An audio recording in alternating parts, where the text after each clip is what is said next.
नमस्ते दोस्तों।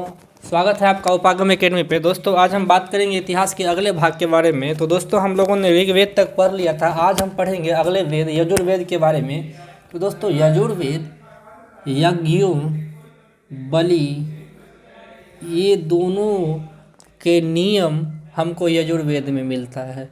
यानी यजुर्वेद कर्म कांड से संबंधित है। कर्म कांड मतलब यज्ञ करना, पूजा पाठ करना, अनुष्ठान करना, आहुति देना, बलि, पूजा, अनुष्ठान, यानी जितने भी यज्ञ बलि ये संबंधित जितने भी कर्म कांड थे वो सभी यजुर्वेद में मिलता है। और इसके नियम की जानकारी यजुर्वेद के हिसाब से मिलती है कि आपको बलि देने से पहले किस मंत्र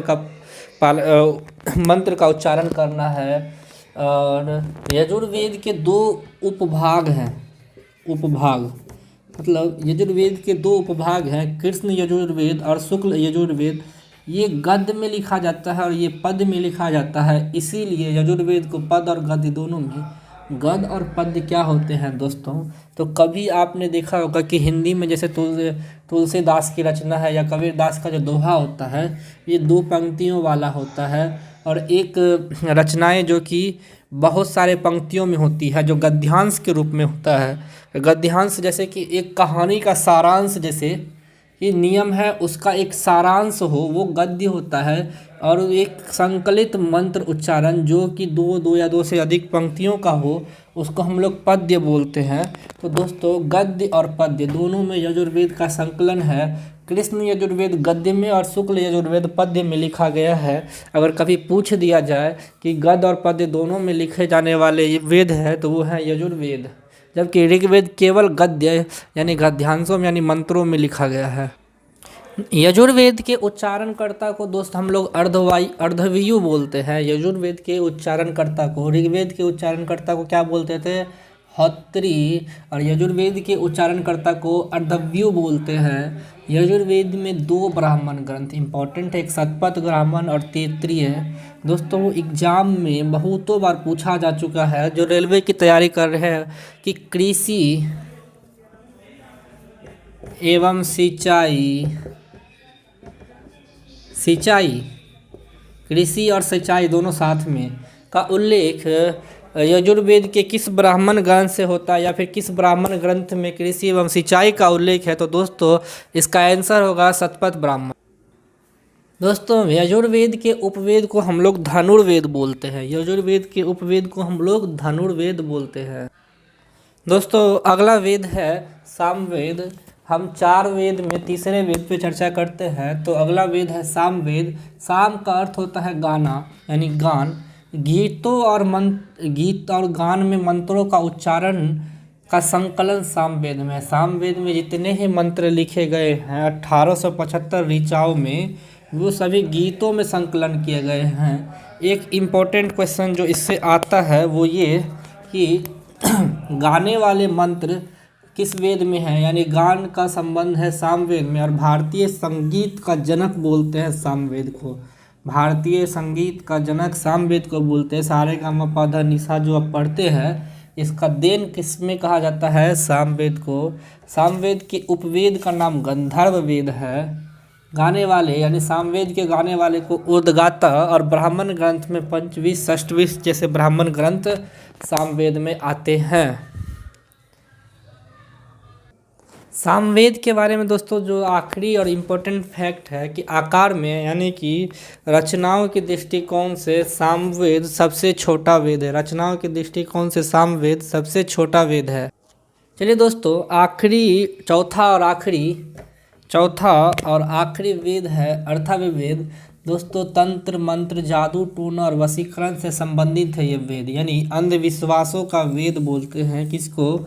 अर्थवेद को। अर्थवेद में ही हम लोग जो काला जादू होता है, जो तंत्र मंत्र होता है, वशीकरण जैसे मंत्र अर्थवेद में लिखे गए हैं। ये सबसे अंतिम में ऋषि अर्थर्वा द्वारा लिखा गया, इसलिए इसको सबसे बाद का, सबसे पहला और सबसे प्राचीन वेद हम ऋग्वेद को बोलते हैं, जबकि सबसे नवीन वेद हम लोग अर्थवेद को बोलते हैं। अर्थवेद के पुरोहित को ब्रह्म या ब्रह्मा कहते हैं। सभा और समिति, प्रजापति की दो पुत्रियां का उल्लेख भी अथर्ववेद में मिलता है। प्रजापति कौन थे, मनु कौन थी, सभा समिति कौन थे, ये आपको बताया जाएगा। चांदी एवं गन्ने का इम्पोर्टेंट क्वेश्चन है, स्टार मार्क कर दीजिए। चांदी और गन्ने का सबसे पहला उल्लेख अथर्ववेद में मिलता है। चांदी और गन्ने का सबसे पहला उल्लेख अथर्ववेद में मिलता है। ऐसा माना जाता है कि अथर्ववेद का सबसे पहला ज्ञान ऋषि अंगिरस को दिया गया था और कृष्ण के गुरु माने जाते हैं ऋषि अंगिरस। ऋषि अंगिरस कृष्ण के गुरु माने जाते हैं। वैसे ये इम्पोर्टेंट पॉइंट नहीं है इसलिए हम लिखाए नहीं, लेकिन याद रखिएगा कि कृष्ण के गुरु ऋषि अंगिरस हैं, ऋषि अंगिरस हैं। अगर आप लिखना चाहते हैं तो आप लिख दीजिएगा। और इसमें क्या क्या है इम्पोर्टेंट, चिकित्सा विज्ञान, चिकित्सा विज्ञान और दर्शन के वेद को हम अथर्ववेद कहते हैं। और अथर्ववेद के उपवेद सिंपल है, अर्थवेद है, जिसका अर्थ ही होता है अर्थ। किसी भी चीज़ों के अर्थ को उसका उपवेद में दिखाया गया है। अंगिरस ऋषि पहली बार हम बोल ही चुके हैं, जिसको कि अथर्ववेद का ज्ञान दिया गया था, जो श्री कृष्ण के गुरु थे। दोस्तों अब हम आते हैं अगले ब्राह्मण ग्रंथ, और वो ग्रंथ ब्राह्मण ग्रंथ की तरफ जो है कि वेदांग। अगले ब्राह्मण ग्रंथ आते हैं, अगला ब्राह्मण ग्रंथ है वेदांग। वेदों को भली भांति समझने के लिए, मतलब जितने भी वेद थे, ये चार के चारों वेद जो थे, इनको अच्छे से समझने के लिए हम लोगों ने वेदांग की रचना की। वेदों को अच्छे से समझने के लिए वेदों को समझने के लिए वेदांग की रचना की गई। वेदांग की रचना की गई। वेदांगों की संख्या पूछी जाती है बार बार। ये है 6। वेदांग की संख्या है 6। पहला शिक्षा, दूसरा कल्प, पहला शिक्षा, दूसरा है कल्प, तीसरा है व्याकरण, तीसरा क्या है व्याकरण, चौथा है निरुक्त, पांचवा छंद, पांचवा है छंद, छठा है ज्योतिष, छठा है ज्योतिष। तो ये 6 वेदांग हैं। वेदों को समझने के लिए बाद में वेदांगों की रचना की गई, जिसकी संख्या 6 रखी गई है। दोस्तों ऐसा माना जाता है कि वेदांग जो थे, इसकी रचना ईश्वर के 6 अंगों को ध्यान में रख के की गई थी। अगर ये हम ईश्वर है, ईश्वर जिसको आर्यों ने सर्वमान, सर्वशक्तिमान बोला, सर्वमान, सर्वशक्तिमान और सर्वज्ञ, सर्वत्र, सर्वशक्तिमान, सर्वज्ञ कहा। इस ईश्वर के 6 अंगों से 6 वेदांगों की रचना की गई, जिसमें पहला है शिक्षा। शिक्षा, ईश्वर के नाक से शिक्षा को जोड़ा गया, जबकि कल्प, ईश्वर के हाथ को कल्प कहा गया। ईश्वर के मुख को व्याकरण, मुख से व्याकरण के उच्चारण माना जाता है, जबकि ईश्वर के कान से निरुक्त, ईश्वर के पाँव से छंद और आँखों से ज्योतिषियों की रचना मानी जाती है। तो ये 6 के 6 वेदांग ईश्वर के 6 अंगों को ध्यान में रखकर लिखा गया था। उसी को बोला जाता है कि ईश्वर के ये 6 अंग 6 वेदांगों के बराबर हैं। चलिए दोस्तों अगला ब्राह्मण ग्रंथ के बारे में चर्चा करते हैं। तो अगला ब्राह्मण ग्रंथ है आरण्यक, जिनकी संख्या 7 है। आरण्यक का मतलब होता है जंगलों में घूमकर, अरण्य मतलब जंगल, जंगलों में घूमकर जो ऋचाएँ, जो मंत्र या जो संकलन किया गया, जो लिखा गया, उसे आरण्यक कहा गया। आरण्यक में देवीय शक्ति का वर्णन है। देवीय शक्ति मतलब रहस्यों से, जैसे गायब होना, एक स्थान से दूसरे स्थान तक जाना, उड़ना, मतलब भगवान से रिलेटेड, ईश्वर से रिलेटेड आप जितने भी चीज़ सोचते हैं आज के बारे में, इन सबों का वर्णन आरण्यक में दिया गया है। आरण्यक ज्ञान और कर्म के बीच सेतु। अब कर्म क्या होता था?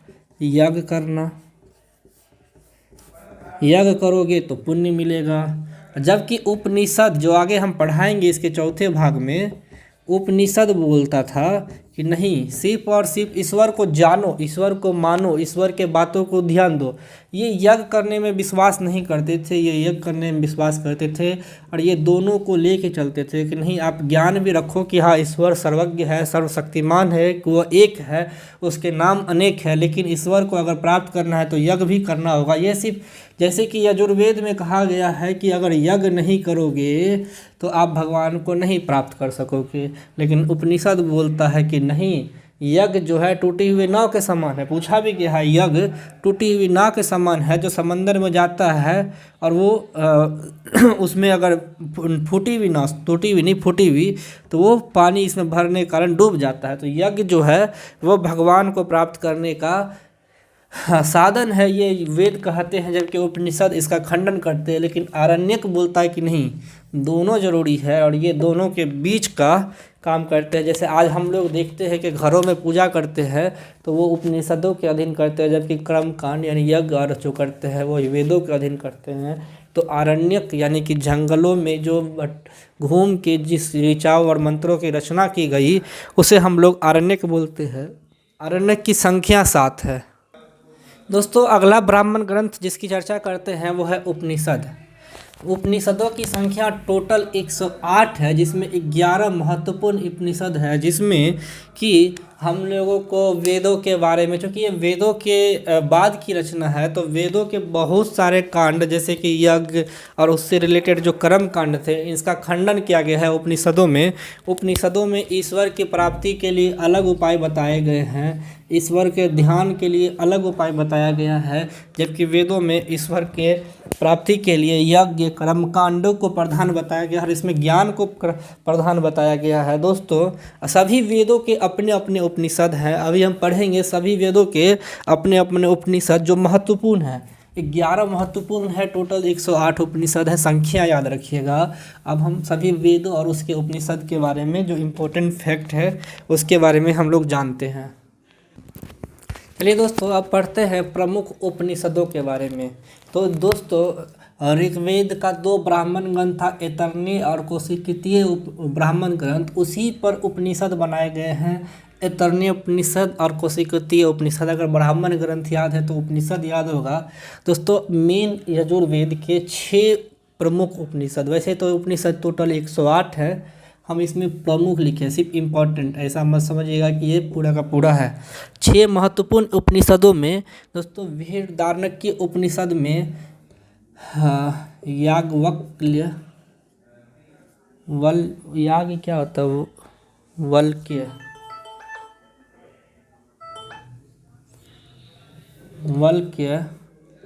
एवं गार्गी का संवाद मिलता है। दोस्तों, ये दोनों विदुषी थे, विदुषी महिलाएं, और ये ज्ञानी थे, ये पुरुष में थे और ये स्त्री थे, और इनका संवाद मिलता है आपको याज्ञवल्क्य और गार्गी का संवाद मिलता है बृहदारण्यक उपनिषद में। दोस्तों, उसके बाद है तैत्तिरीय उपनिषद। ये इम्पोर्टेंट है। इसमें जो आज के समय हम हरित क्रांति का नारा देखते हैं ना, वो इस समय इसी में दे दिया गया था। इसमें कहा था कि अधिक से अधिक अन्न उपजाओ, अधिक से अधिक अन्न उपजाओ। आर्यों को ये नारा दिया गया कि अधिक से अधिक अन्न उपजाओ। किसमें?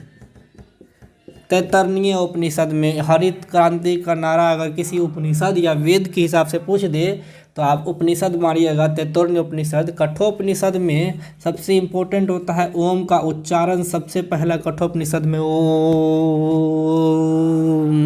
जो प्रमुख मुक्त ध्वनि है, आप जिसका उच्चारण आज करते हैं, ये उपनिषद है कठोपनिषद, इसमें मिलता है। उसके बाद दोस्तों आप आते हैं श्वेताश्वर उपनिषद। श्वेताश्वर उपनिषद में परमात्मा को रुद्र कहा गया है। परमात्मा को रुद्र कहा गया है। मैतरेय में स्त्री को नीचे दिखाया गया है। स्त्री को जुआ के समान बताया गया है। किसके समान? जुआ के समान। स्त्री को जुआ के समान बताया गया है। जुआ और शराब दोनों। तो सबसे गिरी हुई स्थिति, स्त्री की सबसे गिरी हुई अवस्था जो है मैतरेय उपनिषद, जो यजुर्वेद का उपनिषद है, उसमें बताते हैं। और ईशोपनिषद में निष्काम भाव, यानी कि बिना किसी ये फल की चिंता किए बिना आप अपना कर्म करो। निष्काम भाव या निष्काम यानी कि बिना किसी चिंता यानी बिना किसी फल के आप अपने कर्म को करो। इसके बारे में हमें यजुर्वेद में बताया गया है। यजुर्वेद के उपनिषद ईशोपनिषद में बताया गया है। दोस्तों इसके बाद हम पढ़ेंगे दो प्रमुख उपनिषद सामवेद और अथर्ववेद में। हमें एक टोटल 108 में, यजुर्वेद में 6, ऋग्वेद में 2, सामवेद में 1 और अथर्ववेद में 1 हम उपनिषद की जानकारी ले रहे हैं, जो कि इम्पोर्टेंट है। छंदोग्य उपनिषद में श्री कृष्ण का पहली बार जिक्र मिलता है। अगर वेद पूछ दे तो सामवेद के अधीन आने वाले छंदोग्य उपनिषद में श्री कृष्ण का पहली बार उल्लेख मिलता है, जबकि अहिंसा का उल्लेख भी हमें कहाँ मिलता है? छंदोग्य उपनिषद में। अहिंसा मतलब बलि प्रथा का विरोध किया गया इसमें। किसमें? छंदोग्य उपनिषद में बलि प्रथा का विरोध किया गया है। मुंडोक्य उपनिषद में सत्य पूछा गया है, ये इम्पोर्टेंट। VVI पे स्क्वायर मार देना। सत्यमेव जयते कहाँ से लिया गया है? तो ये लिया गया है अथर्ववेद के उपनिषद मुंडोपनिषद से। यज्ञ को टूटी हुई नाव, फूटी हुई नाव, मतलब यज्ञ का खिलाफ किया गया है। फूटी हुई नाव कहा गया है किसमें? मुंडोप उपनिषद में। यज्ञ को फूटी हुई नाव कहा गया है मुंडोक के उपनिषद में। और मुंडोक के उपनिषद में ही आपको क्या कहते हैं, सन्यासियों के लिए लिखा गया मंत्र है। सन्यासियों के लिए लिखा गया मंत्र है। वैसे इसमें केवल ये 2 पॉइंट और इसमें केवल ये 2 पॉइंट याद रखना है दोस्तों। उपनिषद में इतना ही संख्या याद रखना है। वेदांग 6, उपनिषद 108। और वेदांत, वेदों के बाद की रचना को उपनिषद बोलते हैं। उपनिषद को ही वेदांत बोलते हैं। चलिए दोस्तों अगला हम बात करते हैं 5वां स्मृति ग्रंथ। स्मृति ग्रंथ जो कि स्मृति के आधार पर लिखे गए ग्रंथ थे। पहला था और सबसे प्राचीन था मनुस्मृति। सबसे प्राचीन क्या है दोस्तों? ये मनुस्मृति है। इसमें शुंग काल के बारे में जानकारी मिलती है। किस काल के बारे में? शुंग काल के बारे में। अगला है याज्ञवल्क्य स्मृति, जिसकी रचना याज्ञवल्क्य ने की थी। याज्ञवल्क्य स्मृति जो कि आपको लगभग 100 ईसा पूर्व पहले लिखी गई थी। इसमें भाष्य या महाभाष्य, जो महाभाष्य जैसे अष्टाध्यायी पे जो महाभाष्य होता है, टीका होता है, उसकी रचना की गई थी। जैसे विज्ञानेश्वर, ये सभी इसमें विज्ञानेश्वर, ये सभी विद्वान इसमें थे। महाभारत सबसे बड़ा स्मृति ग्रंथ है, सबसे बड़ा स्मृति ग्रंथ है। इसके अलावा गुप्त वंश की जानकारी मिलती है नारद स्मृति से। गुप्त वंश की जानकारी मिलती है नारद स्मृति से। तो स्मृति ग्रंथों में दोस्तों आपको बस इतना ही पढ़ना है। मनुस्मृति, याज्ञवल्क्य स्मृति, महाभारत और नारद स्मृति। एक और स्मृति ग्रंथ दोस्तों जो सबसे महत्वपूर्ण है वो है रामायण। रामायण जिसकी रचना महर्षि वाल्मीकि ने की थी। महाभारत की रचना महर्षि वेद व्यास ने की थी। मनुस्मृति की रचना ऋषि मनु ने, जबकि याज्ञवल्क्य स्मृति की रचना याज्ञवल्क्य ने की थी। चलिए दोस्तों, अब बात करते हैं अगले ब्राह्मण ग्रंथ की, वो है पुराण। पुराणों की कुल संख्या 18 है। दोस्तों अगला ब्राह्मण ग्रंथ की बात करेंगे, वो है पुराण। पुराणों की कुल संख्या दोस्तों 18 है। इसमें कुछ महत्वपूर्ण पुराण है। मत्स्य पुराण,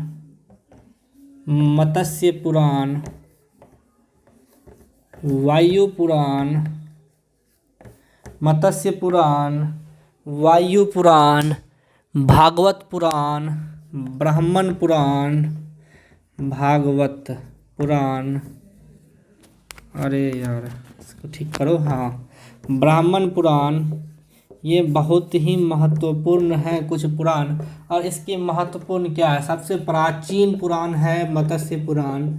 सबसे प्राचीन पुराण क्या है दोस्तों? मत्स्य पुराण है। और मत्स्य पुराण की विशेषता क्या है कि ये मत्स्य पुराण जो है सातवाहन वंश की जानकारी देता है। मत्स्य पुराण सातवाहन, आंध्र प्रदेश में सातवाहनों का सत्ता थी और सातवाहनों के बारे में जानकारी देता है। कौन? मत्स्य पुराण। एक कलम चेंज कर लेते हैं ताकि आपको पता चले दोस्तों। इसके बाद है वायु पुराण। वायु पुराण जो है दोस्तों गुप्त वंश के बारे में जानकारी देता है। गुप्त वंश के बारे में जानकारी देता है वायु पुराण। इसके बाद है दोस्तों भागवत पुराण। भागवत पुराण श्री कृष्ण भक्ति पर आधारित है। तो सिंपल है, नाम ही है श्री कृष्ण भक्ति या भागवत गीता बोलिए, इस पे आधारित है भागवत पुराण। दोस्तों अगला है ब्राह्मण पुराण। ब्राह्मण पुराण पुरु वंश के बारे में जानकारी देता है। राजा पुरु जो थे, इसी में दोस्तों आपको विष्णु के 10 अवतार और 10 राज, ये विष्णु के 10 अवतार, उसके बाद क्या कहते हैं राजाओं की वंशावली, ये सभी राजाओं की वंशावली, ये सभी की चर्चाएं की गई है पुराणों में। एक पुराण और है विष्णु पुराण, जो कि मौर्य वंश के बारे में जानकारी देता है। किसके बारे में जानकारी देता है? तो मौर्य वंश के बारे में जानकारी देता है दोस्तों। तो ये कुछ महत्वपूर्ण पुराण हैं। पुराणों की कुल संख्या दोस्तों 18 है। पुराणों की कुल संख्या 18 है। इसमें बहुत सारे सूत्रों की भी रचना की गई है। हमें सूत्र नहीं पढ़ने हैं, हमें केवल इम्पोर्टेंट पुराण और उससे संबंधित वंश पढ़ने हैं। राजाओं की वंशावली पढ़नी है। तो इससे संबंधित राजाओं की जो वंशावली है दोस्तों, मत्स्य पुराण सबसे प्राचीन, सातवाहन, वायुगुप्त वंश, भगवत श्री कृष्ण भक्ति, ब्राह्मण पुरु और विष्णु पुराण मौर्य वंश से संबंधित है। एक तो आसान है। आप इसके बाद वेदांत हो गए, यानी उपनिषद हो गए, वेदांग हो गए, वेद हो गए, लगभग ब्राह्मण ग्रंथ दोस्तों हमने आपको पढ़ा दिया है। लगभग ब्राह्मण ग्रंथ पढ़ा दिया है दोस्तों। अब हम बात करेंगे इतिहास के क्रमिक काल। आने वाले दिनों में क्रमिक काल, प्रागैतिहासिक काल, मध्य पाषाण काल, पुरा पाषाण काल, नव पाषाण काल और इसके बाद हड़प्पा सभ्यताओं पे आएंगे। आज के लिए दोस्तों इतना ही। धन्यवाद।